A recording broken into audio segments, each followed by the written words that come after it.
आज हम बात करेंगे विज्ञान की दुनिया के एक ऐसे नियम की जो हमें हर पल महसूस होता है लेकिन दिखाई नहीं देता। यह कहानी है गुरुत्वाकर्षण की। इस कहानी के नायक हैं महान वैज्ञानिक सर आइजैक न्यूटन। बात बहुत पुरानी है, लगभग 1666 की। न्यूटन अपने घर के बागीचे में एक पेड़ के नीचे बैठे कुछ सोच रहे थे। वे अपने विचारों में गहरे डूबे हुए थे।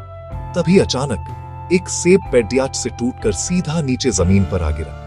ये कोई बड़ी बात नहीं थी, सेब तो गिरते ही हैं। लेकिन न्यूटन के लिए यह एक साधारण घटना नहीं थी। उनके जिज्ञासु मन में एक सवाल कौंधा, ये सेब नीचे ही क्यों गिरा? ये ऊपर क्यों नहीं गया? या दाएं बाएं क्यों नहीं चला गया? ये छोटा सा सवाल एक बहुत बड़ी खोज की शुरुआत थी। न्यूटन ने इस पर गहराई से सोचना शुरू किया। उन्होंने महसूस किया कि कोई न कोई अदृश्य शक्ति है जो हर चीज को अपनी ओर खींच रही है।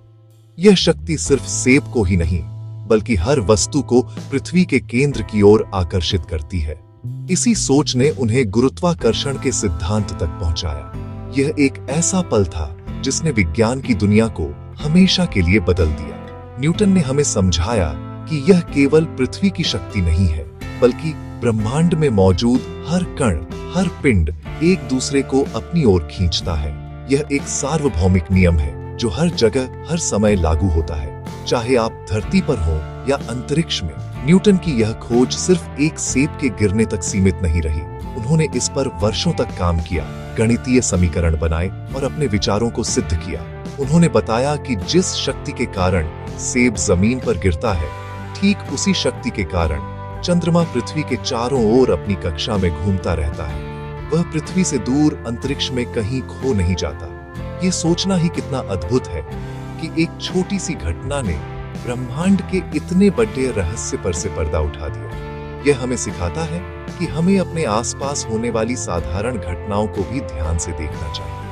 क्या पता किस सवाल में कौन सी बड़ी खोज छिपी हो।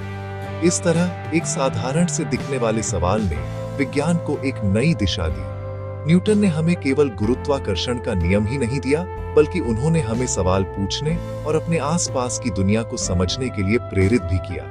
उनकी कहानी हमें यह याद दिलाती है कि जिज्ञासा ही ज्ञान का पहला कदम है। जब हम सवाल पूछते हैं तभी हमें जवाब मिलते हैं, और कभी-कभी ये जवाब इतने बड़े होते हैं कि वे पूरी दुनिया की सोच को बदल देते हैं। इसलिए अगली बार जब आप किसी चीज को नीचे गिरते हुए देखें तो एक पल के लिए रुकें और उस महान वैज्ञानिक को याद करें जिसने हमें बताया कि ऐसा क्यों होता है।